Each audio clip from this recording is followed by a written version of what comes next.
El día de hoy hablaremos sobre la fundamentación teórica que da origen al enfoque pedagógico del modelo curricular en el que se está trabajando por integración de áreas del conocimiento.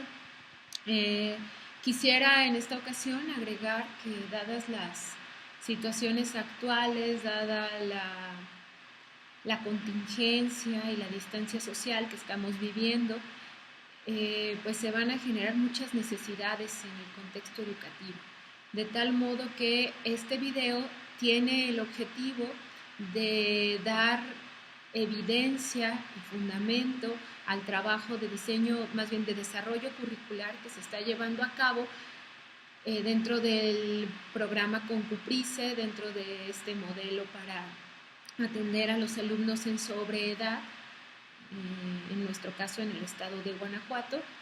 Sin embargo, vamos a seguir compartiendo no solamente videos en torno a cómo se construyó la agrupación o la integración por áreas de conocimiento en este modelo curricular, sobre cómo se han ido realizando la organización de los contenidos, además en este caso, bueno, del sustento teórico, pedagógico, psicológico, la concepción de alumno, de docente, de aprendizaje, que esto es muy importante, sino que se va a compartir a la vez que se evidencia del trabajo que se está realizando como parte de este proyecto, se va a compartir también con la intención de que cualquier docente que esté interesado en trabajar con sus estudiantes, ya sea a larga distancia o de manera presencial, ahora que ocurra el retorno a las aulas, tenga la posibilidad o de hacer sus propias adecuaciones curriculares,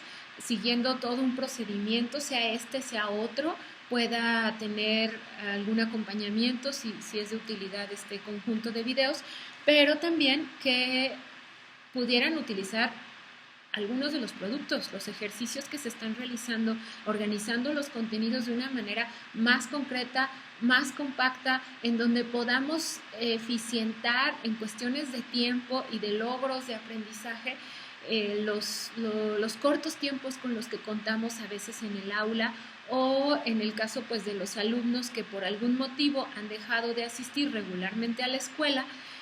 Normalmente era por cuestiones familiares, por cuestiones personales, por situaciones inclusive de las características sociales en las que se desenvuelve el estudiante, y que ahora nos han alcanzado a todos los continentes. Ahora las clases se han detenido y se han realizado desde otras modalidades estos encuentros entre los contenidos, el docente y el alumno, y creo que sí va a ser de mucha utilidad poder tener herramientas para dar atención a la gran población de estudiantes que en este momento, por asuntos de la contingencia, pues no están recibiendo el mismo ritmo o de la misma forma la atención de los docentes o el contacto con las experiencias de aprendizaje. Entonces, bueno, aquí queda y es parte de las aportaciones o de la labor social. A quien le sirva, aquí está el material, ¿verdad?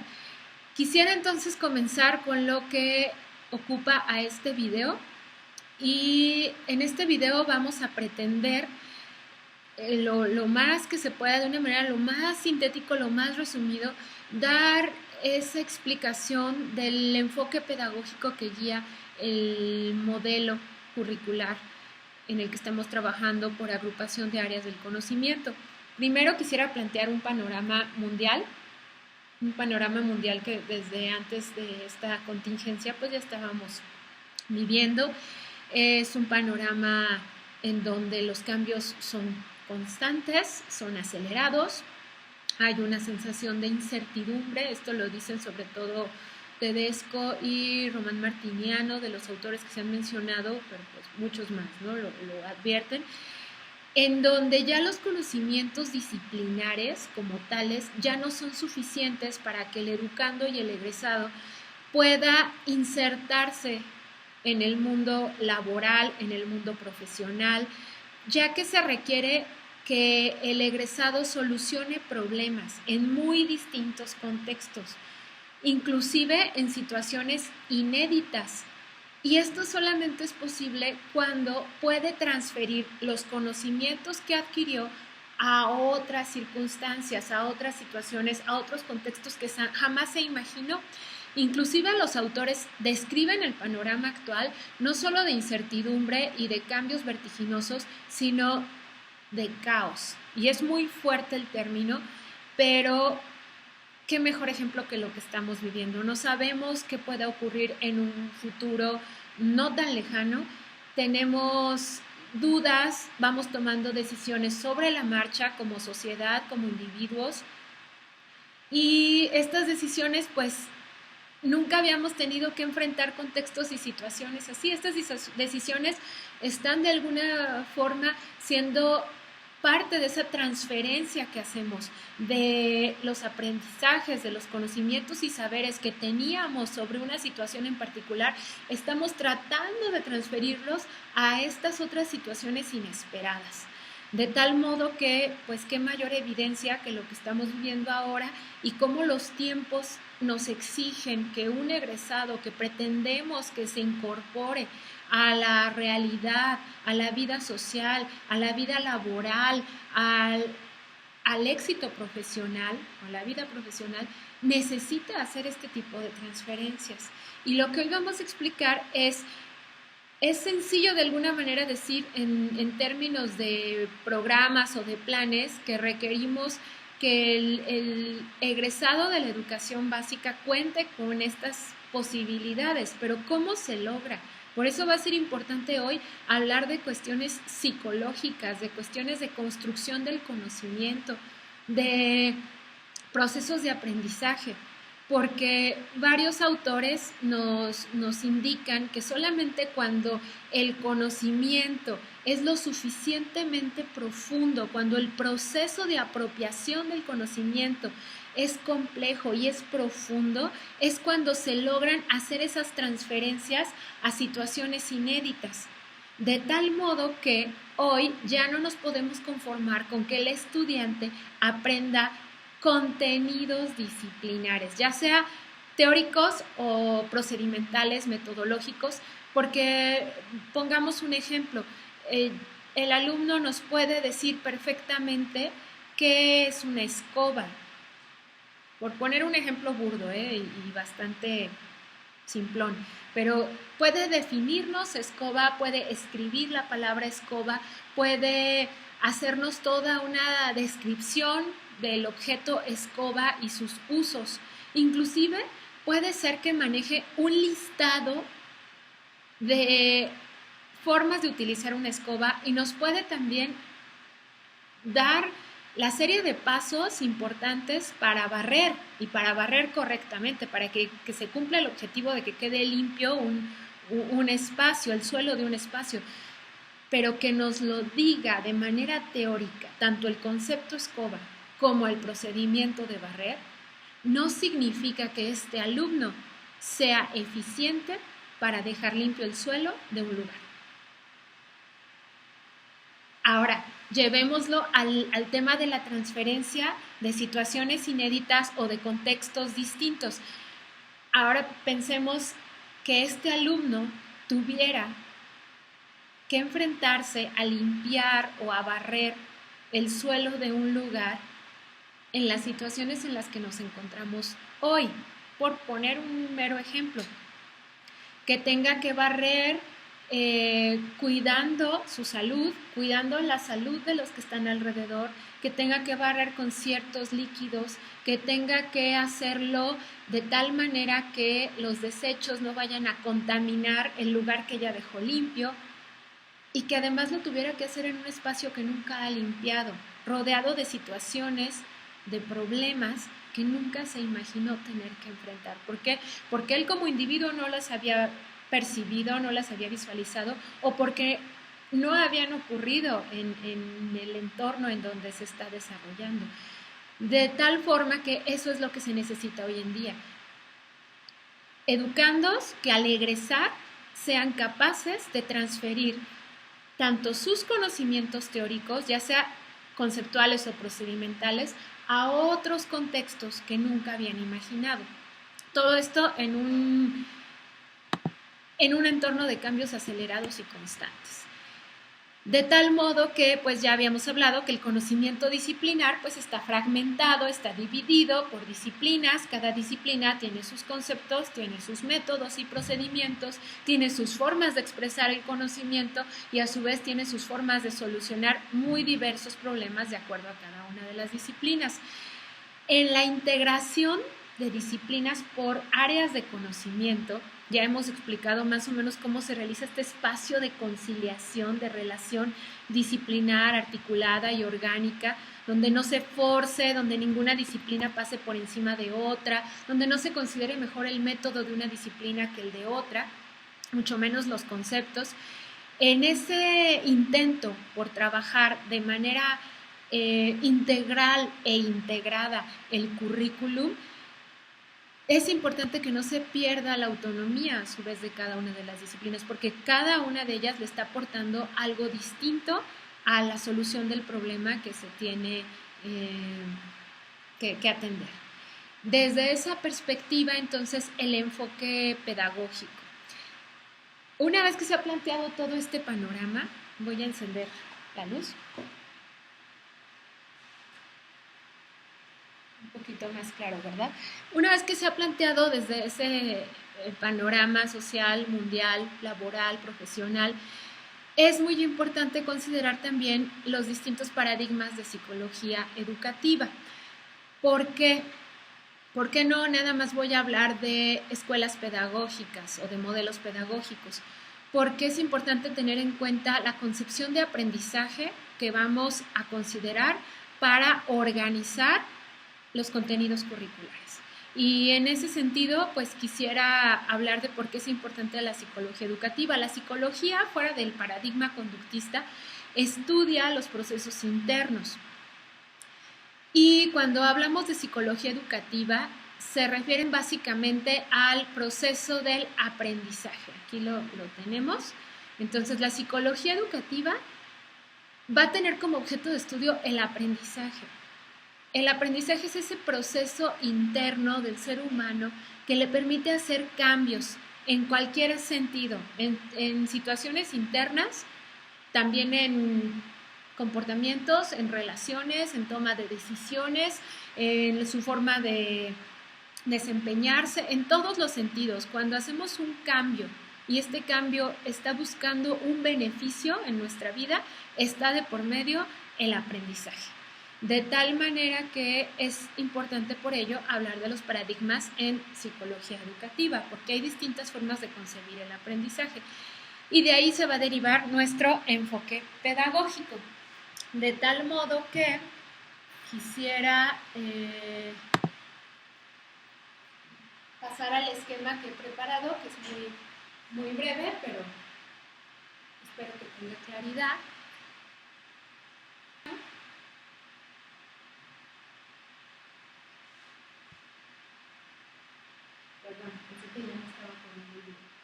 En este esquema vamos a ver la fundamentación teórica del enfoque pedagógico.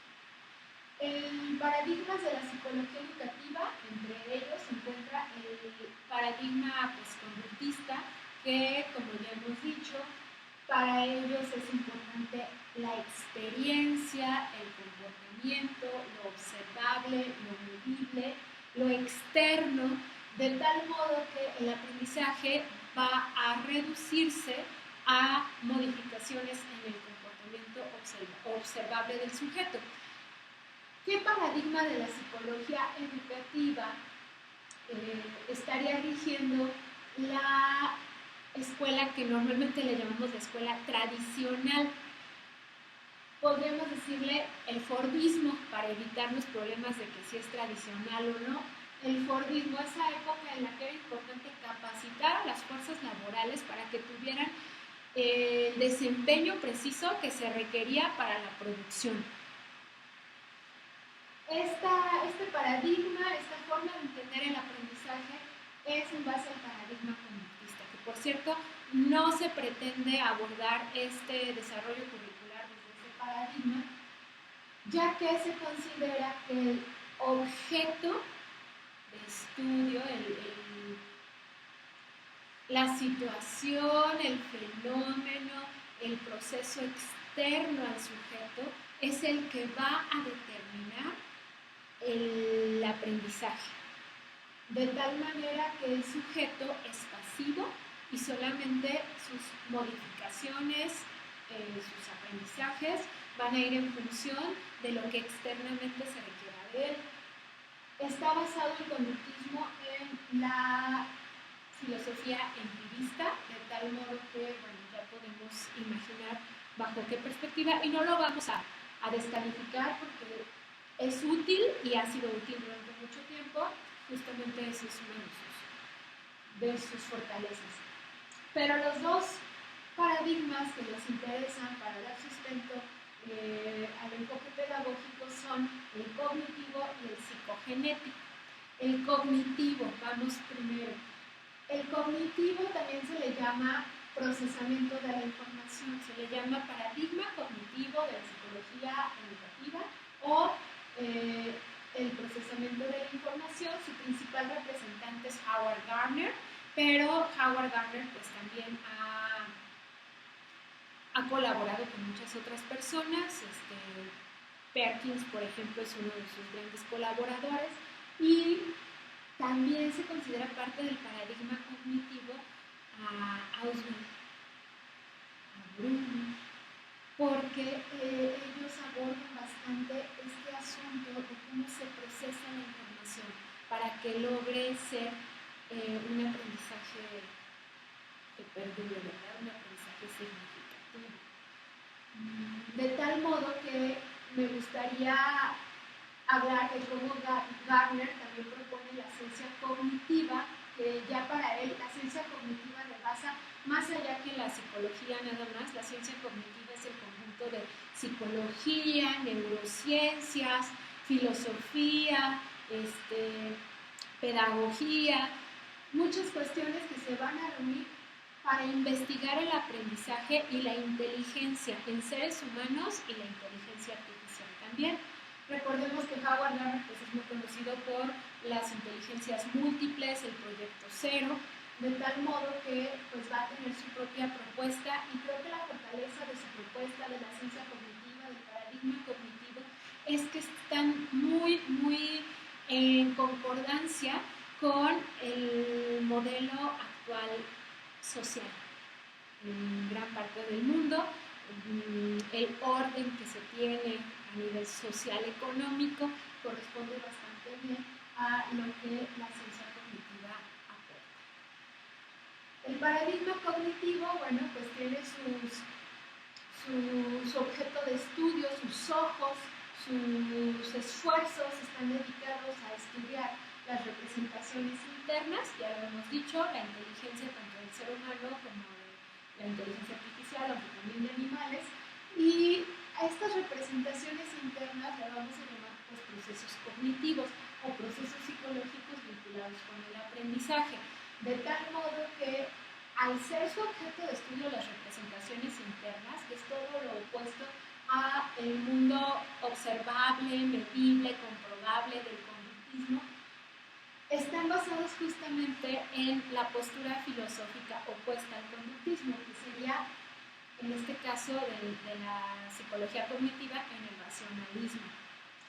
El racionalismo es aquel que considera que el sujeto es el que realiza todos los esfuerzos y todo el proceso para hacer suyo el objeto de estudio, para aprenderlo, para conocerlo, para construir aprendizaje o conocimiento, de tal manera que el sujeto es el constructor del conocimiento, el sujeto es activo, aquí no es pasivo como en el otro paradigma que habíamos explicado, de tal modo que todas estas frases que hemos encontrado en los modelos educativos, en las propuestas pedagógicas, en los currículum que dicen el alumno es el protagonista, el alumno al centro, el alumno y el aprendizaje son lo más importante, son el sitio desde el cual se tiene que trabajar para que se desarrolle todo en torno al educando y el educando guíe el proceso de aprendizaje. Es justamente este paradigma de la psicología educativa el que aporta que es el sujeto, el alumno, el educando al centro, el protagonista. Y bueno, solamente para encontrar el vínculo ya más claro entre el paradigma cognitivo del procesamiento de la información y la propuesta curricular que se está realizando, podemos decir que para Howard Gardner, el ser experto en un conocimiento, en un área, en una disciplina, significa que el aprendizaje, el conocimiento, los procesos de hacer suyo ese objeto de estudio tienen profundidad, que era lo que hablábamos hace rato. Y en la medida que sea profundo ese aprendizaje, va a ser posible transferirlo, que era de lo que hablábamos hace rato. Si su proceso de apropiación del conocimiento es lo suficientemente profundo, es posible que no se desintegre, que no se desmorone cuando intentemos pasarlo a otra situación. Voy a poner aquí el ejemplo de tuviéramos una plantita, un árbol que tiene sus raíces lo suficientemente profundas y eso le va a permitir posiblemente que haya aquí otros retoñitos, otros brotes, otros hijitos, les llamamos a veces, de esa misma plantita y que van a poder surgir en otra tierra, en otro suelo, tal vez alejado a simple vista del árbol que originalmente lo generó. Esa sería como la idea de experto, de profundidad, y por eso es tan importante que la apropiación del conocimiento sea profunda y haya un pensamiento complejo sustentándola para que se logren solucionar problemas en diferentes contextos. Ahora, ¿qué otro paradigma nos puede ser de importancia y está siendo como el sustento, parte de las bases para dar fundamentación al enfoque pedagógico de esta propuesta curricular? Pues el paradigma psicogenético. Quiero dejar bien claro por qué hago esta exposición, porque solemos confundir el paradigma cognitivo con el psicogenético, con el sociohistórico-cultural. El sociohistórico-cultural es otra cosa. Sí podemos decir que se parecen los tres, claro, son cercanos, ¿no? Inclusive los tres surgen en el siglo XX. Pero cada uno tiene sus diferencias muy particulares que nos permiten darnos cuenta sus aportaciones a la educación y también hasta qué punto están lo suficientemente consolidados para que puedan fungir como sustento a una propuesta curricular. Entonces no vamos a tomar por el momento del sociohistórico-cultural, al menos no de manera intencional. El sociohistórico-cultural, su principal representante, así como del conductismo es Skinner, del sociohistórico-cultural pues sería Alexei-Vygotsky, y en este caso no vamos a considerar que estamos tomando el paradigma sociohistórico-cultural porque no corresponde en este momento, porque sería demasiado complejo y lo voy a explicar en videos posteriores, y porque para los propósitos de poner al corriente a nuestros alumnitos en sobre edad, estamos considerando que posiblemente sus posibilidades de interacción, de entre pares, la posibilidad de que interactúe con su maestro, simplemente lo que explicábamos hace rato, la forma hoy de dar clases pues es a larga distancia, entonces sabemos que hay mediadores culturales que pueden permitir esa interacción a distancia y sin que el sujeto con sujeto estén presenciales, pero la verdad que es un paradigma poco explorado y poco comprendido. Estaba tantito más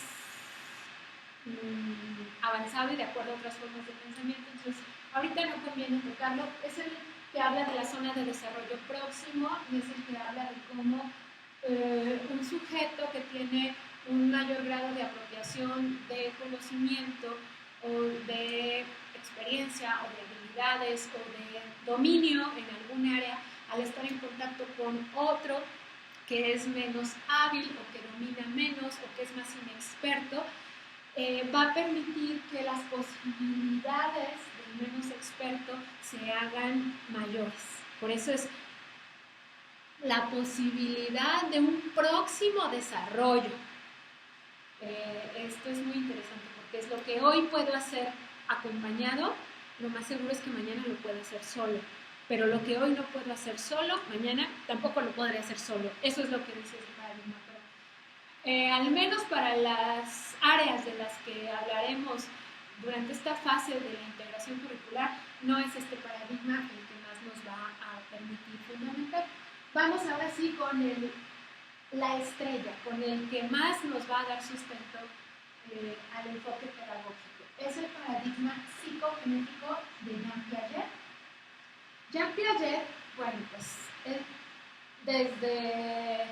trabajó muchísimas décadas, desde su juventud, podríamos decirlo, hasta sus últimos años, estuvo realizando modificaciones, que eso es algo muy loable, muy aplaudible, de su labor como epistemólogo, porque aunque inicia siendo biólogo, avanza y pasa por tantos puntos su investigación que finalmente lo podemos considerar un epistemólogo. Esto quiere decir que, a propósito de expertos, se convierte Jean Piaget en un experto en cómo se construye el conocimiento. Y ya por eso nada más, ya debe de tener nuestra confianza, ya debe de tener nuestro visto bueno. No solo por la cantidad de años en la que sus afirmaciones han sido investigadas, sino que además porque sí se dedicó a estudiar cómo son los procesos de aprendizaje y de construcción del conocimiento. Es por ello que se considera que del paradigma psicogenético sus grandes aportaciones son los estadios del desarrollo. ¿Esto qué significa? Pues que Jean Piaget nos da un referente de procesos cognitivos que se van dando en cada momento distinto del desarrollo, operaciones mentales que van cambiando de acuerdo al momento de crecimiento físico, biológico que va teniendo el niño, el adolescente. Y a esta aportación le vamos a sumar lo que ya hablábamos, un estudio amplio sobre cómo se construye el conocimiento. Ya por ello, la aportación del paradigma psicogenético es importante, es interesante y nos compete para dar sustento a nuestro enfoque pedagógico.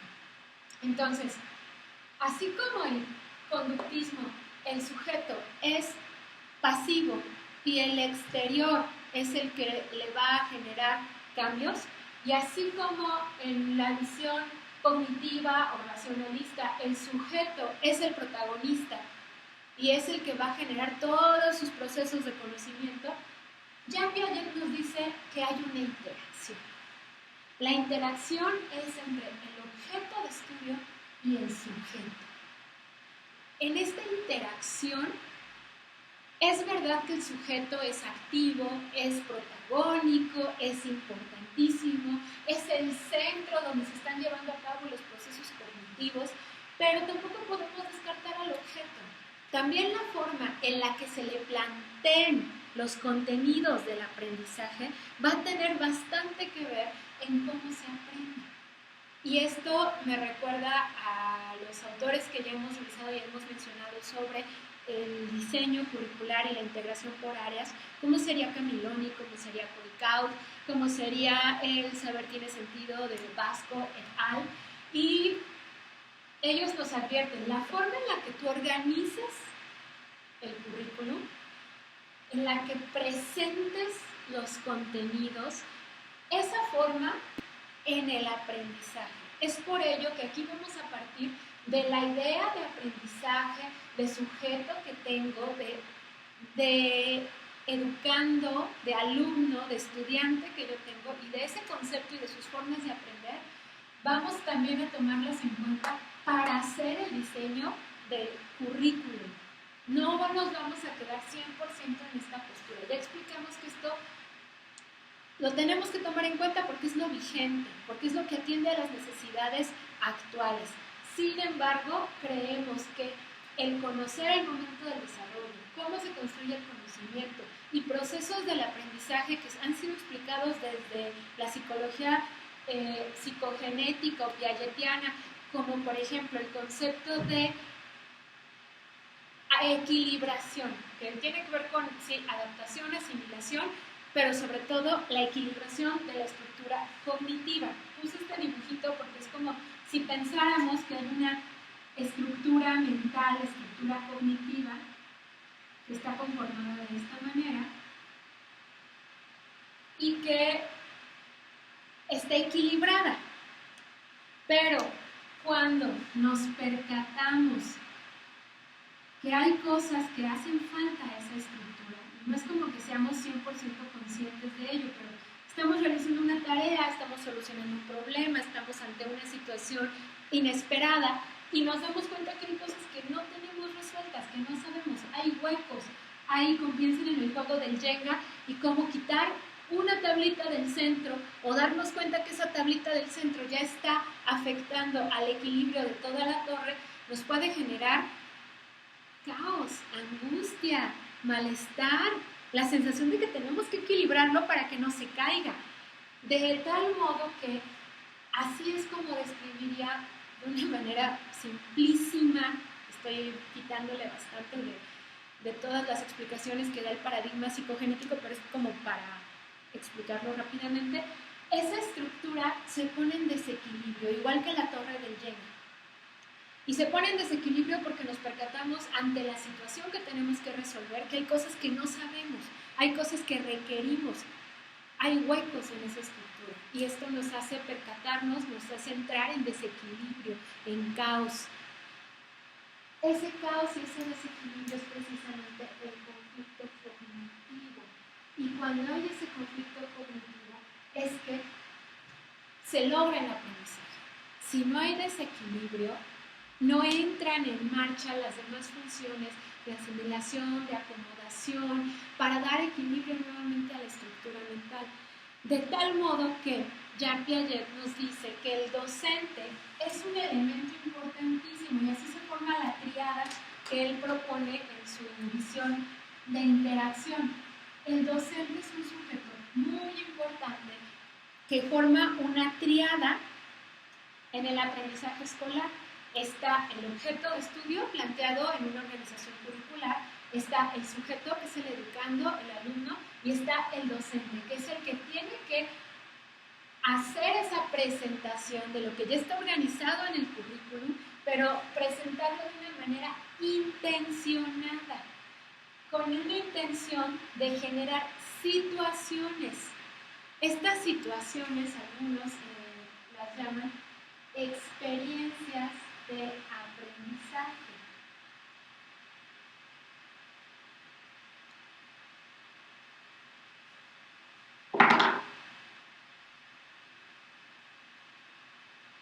Cuando se plantean estas experiencias de aprendizaje al alumno con la intención de que aprenda, entonces se le hacen preguntas, entonces se hacen señalamientos, entonces se le invita a que dé hipótesis, se le invita a que dé posibilidades de solución y cuando ya las tiene se le cuestiona.